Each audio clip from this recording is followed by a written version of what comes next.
¿Cómo estás, mi apreciada Maritza? Mucho sin hablar contigo. Te despertamos, te tomamos de la cama, aunque andas en Texas. Maritza, buenos días. Muy buenos días, Texas. Luis Alberto. Sí, no, hombre, me hicieron madrugar más temprano acá, no te preocupes, entonces Discúlpame, es no me que... tumbaste de ningún lado. Aparte Ok, tengo bueno. dos en un Ok. cuarto para mí sola, entonces brinco de una en Bueno, una de bueno. todas formas. Discúlpame, es que teníamos mucho que no hablábamos contigo y eres autoridad y entra la materia en todo lo que ocurre en la frontera y también en Estados Unidos. Maritza Félix, ¿cómo estás, Sí, muy bien, Luis Alberto. Fíjate, hoy estamos reportando para El Paso y yo estoy trabajando en una cobertura especial sobre las elecciones y el impacto que tiene la inmigración y la seguridad fronteriza en estas elecciones de medio término. Y justo cuando estamos acá, se anuncia el despliegue de las fuerzas militares en la zona sur de los Estados Unidos. Estamos hablando de los estados fronterizos, principalmente en Arizona y en Texas. Ayer llegaron los primeros 1,000 soldados que van a estar custodiando esta frontera en el lado de Texas y llegaron a San Antonio. Todavía no llegan directamente al Paso, todavía no llegan directamente a este muro que se está construyendo ya dentro de la ciudad del Paso para custodiar qué es lo que va a hacer, pero se espera que sean más de 5,600 los elementos militares que ayuden a las autoridades de inmigración a proteger esta franja fronteriza. Luis Alberto, otra vez estamos volviendo a este tema de la militarización de la frontera y del miedo que dicen las personas tener porque la Guardia Nacional, porque los militares, porque las Fuerzas Armadas van a estar en estos territorios. Recordemos qué es lo que sí pueden y lo que no pueden hacer estas tropas. Por ejemplo, ellos pueden proveer el transporte, la ayuda a través de los helicópteros militares, para que los agentes se transporten de un sitio a otro cuando están respondiendo a una emergencia. Ellos pueden construir estas carpas que estamos viendo cuando hay este masivo número de migrantes, podríamos decir, cruzando la frontera y que están pidiendo asilo. Ellos pueden ayudarle a los agentes de la patrulla fronteriza a revisar la franja fronteriza, a supervisarla, a tratar de mantenerla en control y también pueden proveer asistencia médica en caso de que sea necesario. Pero lo que no pueden hacer, ellos no pueden confrontar a los migrantes. Ellos no pueden arrestar a ningún migrante que vaya cruzando la frontera. Ellos solamente tienen que dar el llamado, la alerta a las autoridades de inmigración, en este caso la patrulla fronteriza o agentes de aduanas y protección fronteriza, para que los arresten. Ellos tampoco pueden decomisar drogas. Ellos no lo pueden hacer, te tienen que hablar a otra agencia de seguridad pública para que lo hagan, y ellos tampoco pueden hacer cateos a ninguno de los migrantes, ni siquiera para saber qué es lo que traen con ellos a la hora de cruzar la frontera.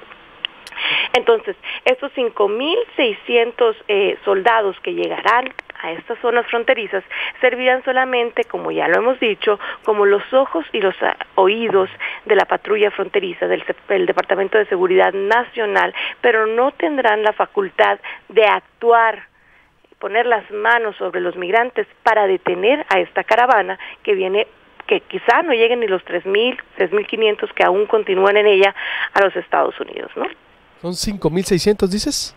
Sí, Trump quería 13,000, pero hasta ahorita están diciendo que son aproximadamente unos 5,600 los que van a estar, entre 5,200 y 5,600. Hay diferentes números, unos considerando los que ya habían llegado a las fronteras de Arizona y Texas, y están como que calculando entre los que ya habían que no, pero el número va a ser entre 5,200 y 5,600. El presidente Trump pidió 13,000, pero obviamente si le calculamos que de la caravana quedan como unos 3,000, 3,500 migrantes que quieren llegar al norte, pues básicamente quería más que triplicar el número de agentes por el número de migrantes de los que planean pedir asilo a los Estados Unidos, ¿no? Entonces, recapitulando, estos solo pueden vigilar el paso de migrantes, no pueden detenerlos, no pueden deportarlos, no pueden arrestarlos. decomisar drogas, no pueden catearlos.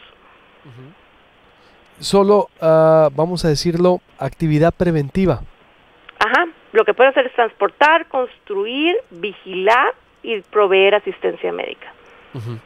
Entonces, se ha hecho toda una, vamos a decirlo, alteración de la noticia, porque creemos que a lo mejor esos agentes pudieran dar un maltrato a los migrantes cuando hasta asistencia médica pueden dar. Sí, todo depende, porque depende, el presidente Donald Trump quiere que tengan la misma rutina, podríamos decir, que cuando son desplegados en otras partes de los Estados Unidos. Sin embargo, ellos vienen acá con la mera vigilancia como lo han hecho por muchos años ya en las zonas fronterizas. Claro que eran muchísimos menos que estos 5.600 que van a estar o 5.200, que el número, te digo, varía. Pero no tienen la facultad de, sí pueden interactuar con los migrantes, pero no pueden arrestarlos, no pueden catearlos, no pueden buscarles drogas tampoco. Ellos son meramente apoyo de. ¿Y deportarlos? Tampoco no tienen la facultad, no son agentes de inmigración, mucho menos un juez de inmigración. Todos los migrantes que cruzan a los Estados Unidos y son detenidos por inmigración tienen al menos la oportunidad de ver a un juez de inmigración una vez. Si ellos la rechazan o son deportados inmediatamente con una deportación expedita porque decidieron no ver a un juez de inmigración, pues ya dejaron ese derecho, ya no lo pueden volver a recuperar, a lo menos que tengan un abogado después. Y bueno, las leyes de inmigración en Estados Unidos son bastante complicadas. Bueno, en México también, ni para qué llegamos hasta allá, ¿no? Pero no los pueden deportar, no los pueden agarrar, ver cuando cruza la caravana, porque la mayoría de ellos tampoco cruza ilegalmente. Recordemos que cuando la caravana de migrantes llega a la frontera de México y Estados Unidos, por ejemplo, aquí en El Paso, en ese puente tan gigante que hay, las autoridades mexicanas están siendo más amigables a la hora de que lleguen hasta la garita. Y ahí ellos puedan ejercer su derecho de pedir un asilo, de pedir un refugio en los Estados Unidos.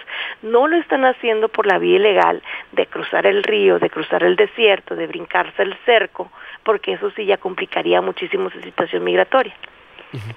Pues interesante este ángulo, Maritza. ¿Y cómo ves el ambiente en Estados Unidos en torno a todo eso, ya después de esta explicación? Mira, aquí en El Paso, ¿te acuerdas que dijeron vamos a construir el muro? En Arizona ya está construido la mayoría, ¿no? Obviamente no a los estándares que quiere el presidente Donald Trump, pero aquí en medio de la ciudad de Paso, en el barrio Chihuahuita, que es el centro, que es uno de los más históricos, que es uno de los más emblemáticos de esta frontera que nos separa con Ciudad Juárez, están construyendo el muro en medio de la ciudad, Luis Alberto.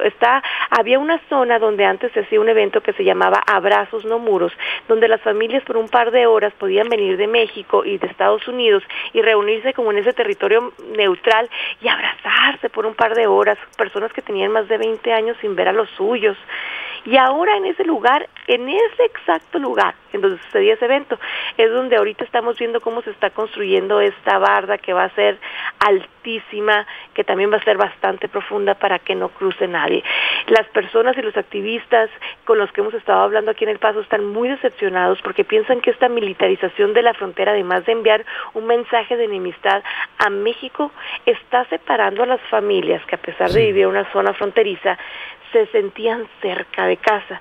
Y obviamente hablamos del impacto ambiental, de seguridad, político, cultural que esto acarrea. El día de hoy habrá varias ruedas de prensa y tendremos varias entrevistas con personas que se están oponiendo, y la comunidad migrante y la comunidad, bueno, anglosajona, que es mínima aquí en El Paso, también se están oponiendo a esta construcción del muro, a esta militarización de la frontera, ya que sigan jugando con la vida de estas personas migrantes, de estados migratorios mixtos en esas elecciones de medio término. Pero lo que queremos sacar de todo esto es que, al final de cuentas, las primeras generaciones de latinos que están creciendo aquí en los Estados Unidos, de mexicanos que nacieron aquí, que sus padres son indocumentados, están votando, y están votando en familia porque sus papás les ayudan a hacerlo, y esos votos pues podrían reescribir la historia. Oye, Maritza, ¿cuándo es la elección? El próximo martes, 6 de noviembre. Este martes se renuevan las cámaras, ¿no? Es como el primer examen de Donald Trump, ¿sí? Exacto. Dependiendo de qué es lo que sucede en esas elecciones de medio término, es lo que podremos ver en las generales en 2 años. Es decir, ¿y cuál es el ambiente en torno a esta reelección? Digo, disculpa, pero es que te estoy aprovechando porque todo está vinculado, ¿no? Esta actuación de Donald Trump está vinculado rumbo a lo que va a pasar el martes, Maritza. Exacto. Por ejemplo, en Arizona tenemos 2 candidatos que están contendiendo también para el Senado, que es Kyrsten Sinema y Marta McSally. Sinema es más moderada, más liberal. McSally es extremadamente conservadora. De hecho, le ganó al sheriff Joe Arpaio en esa búsqueda por la candidatura al Senado. Sus posturas son extremas, sus posturas son apoyadas por el presidente Donald Trump, quien fue a visitarla hace 2 semanas en un mitin en Arizona para apoyarla. En Texas, Estamos viendo lo mismo con el Senado, con Ted Cruz, que es el actual senador, que es republicano, que se ha mostrado muchas veces en contra de la comunidad migrante, quien pone en jaque el futuro de los estudiantes DACA, de los Dreamers aquí en los Estados Unidos, pero también vemos a Beto O'Rourke, que es un demócrata más moderado, que está aprovechando el auge del voto latino para ver si puede marcar la diferencia. Vemos más candidatos alineados con la comunidad latina en estas elecciones, pero no significa necesariamente que el voto latino los vaya a respaldar. El voto latino es muy complicado.